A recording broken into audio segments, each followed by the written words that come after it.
네, 이번에는 생활 속의 흥미로운 발명과 특허에 대해 알아보는 시간이죠. 네, 한국지식재산전략원 노석홍 전문위원과 함께 이야기 나눠보도록 하겠습니다. 안녕하세요. 네, 어서 오십시오. 네, 오늘은 어떤 소식 전해주실 건가요? 네, 오늘은 이미 실생활에서 일부 접하고 있고 또 앞으로 5년 내에 상용화될 예정인 초연비 차량 기술에 대해 소개하려고 합니다. 예, 네. 초저연비 차량. 이렇게 많이 들어보신 분들도 있을 것 같은데 예. 이게 정확히 어떤 기준으로 나누는지 이런 부분을 좀 설명을 해주시겠습니까?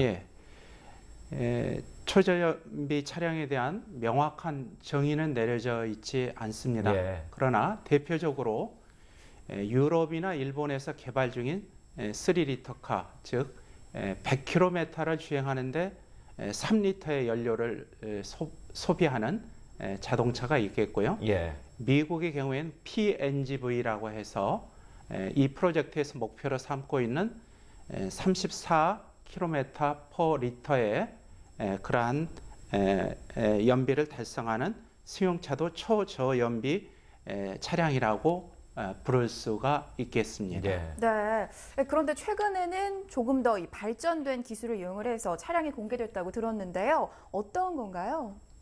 지난 2월 10일 국내에서 처음으로 공개된 그 폭스바겐의 XL1이란 차가 있습니다. 예. 이 차는 초저연비 차이면서 동시에 친환경 자동차인데요. 주행 연비가 무려 111km per 리터에 달하는 그런 차량이 되겠습니다. 그러면 이제 연료 1리터를 가지고 110km 이상 갈 수 있다 이런 얘기시잖아요. 그런 얘기가 되겠습니다. 이게 어떤 기술로 이게 가능해진 건가요? 그러면요? 이 차는 그 전기를 충전해서 이제 배터리를 충전하는 그러한 타입의 플러그인 하이브리드 차량이 되겠습니다. 예. 배터리에 충분히 전기를 충전한 후 그 배터리의 힘만으로 50km를 주행할 수가 있겠고요. 그래서 나머지 경유를 이용해서 1리터로 61km를 갈 수 있는 그러한 차가 되겠습니다. 두 개의 에너지를 이용을 하는 그렇습니다. 그래서 순수한 디젤 엔진 주행을 포함하는 하이브리드 연비를 61km per 리터라고 말할 수 있는 것입니다.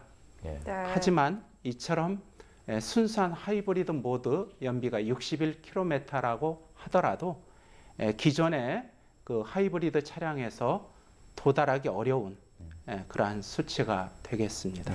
네, 그 화면으로 보니까 디자인도 아주 독특한데요. 그렇다면 폭스바겐이 개발한 이 XL1에 관련된 기술 특허 출원 현황은 또 어떤지도 궁금합니다. 그 몇 가지 중요한 기술 요소가 있었습니다만 그 중에서 탄소 섬유 차체 기술에 대해서는 저희가 특허 조사를 했는데 검색이 되지 않았습니다. 네. 또 다른 기술 항목인 하이브리드 카에 관련된 그 등록되었거나 공개된 특허들을 저희들이 보았을 때 총 73건이 검색이 되었고요.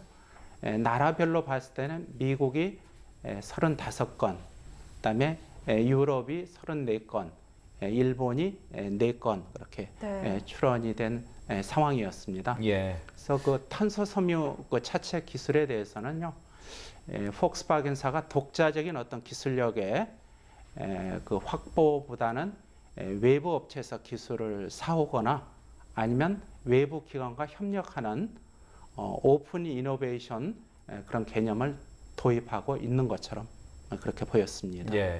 이게 이제 상용화 된다면 소비자들에게도 많은 도움이 될 것 같고 뭐 환경을 보호하는 데도 큰 역할을 할 것 같습니다. 네, 지금까지 초저연비 차량에 대해서 좀 자세히 알아봤고요. 그럼 이 시간에는 이번 주에 어떤 특허 뉴스들이 있는지 좀 살펴보고 또 이야기를 계속 나누도록 하겠습니다.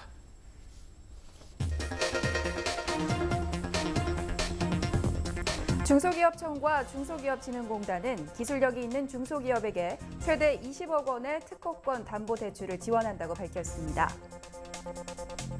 삼성과 애플이 미국에서의 특허 소송에 이어 기존 분쟁 대상의 갤럭시 S3와 아이폰 5 등 최신 제품군까지 포함하는 이른바 2차 특허 전쟁을 준비 중입니다.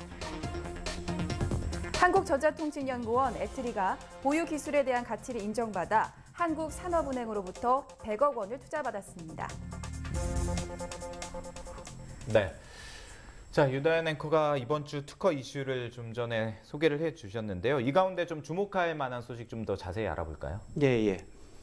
그 중소기업당 20억 원의 특허권 담보 대출이 실시되었다는 것과 네. 한국전자통신연구원이 특허료 수입을 근거로 해서 100억 원의 막대한 투자를 받았다는 두 가지 뉴스에 초점을 맞춰보고자 합니다. 예. 네, 이 두 가지 이슈는 특허를 활용한다는 측면에서는 동일하지만 이 지원을 받는 대상 그리고 이 지원 방법이 좀 다른 것 같은데요. 어떻게 다른가요? 예. 특허권 담보 대출이란 부동산 담보 대출과 유사하게 특허를 담보로 해서 대출을 해주는 그러한 제도가 되겠습니다. 기업당 최대 20억 원까지 대출을 받을 수 있고 전체 대출 규모는 지난해보다 3배 정도 늘어난 150억 원이 되겠습니다.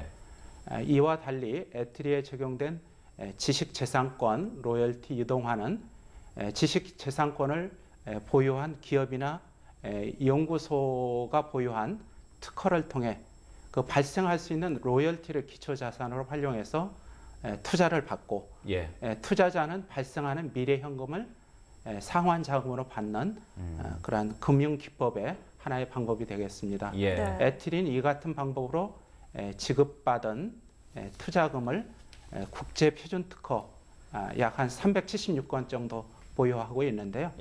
권리 확보를 위해 사용할 그런 계획으로 있습니다. 이렇게 특허 담보 대출이 활성화된다면 이렇게 특허권이 있어서 기술력은 있지만 좀 자금 이 부분이 좀 부족한 이 기업들에게 앞으로 영업 활동하는데 큰 도움이 될 것 같은데요. 때문에 뭐 일자리 창출에도 많은 그 기여를 할 것 같습니다. 어떻게 보십니까? 이러한 결과가 특허권을 보유한 기술력 있는 회사들의 연구 개발을 활성화시킨다든가 신규 영업 확장, 그다음에 신규 인력의 고용에도 도움을 줄 것으로 이렇게 기대가 되고 있습니다. 네, 독자적인 기술력을 바탕으로 특허권을 확보하고 또 이를 이용해서 자금까지 얻을 수 있는 방법들이 여러 가지 있는 걸 오늘 알 수가 있었는데요. 앞으로도 이러한 제도들이 더욱더 활성화되기를 기대해 보겠습니다. 오늘 말씀 감사합니다. 고맙습니다. 감사합니다.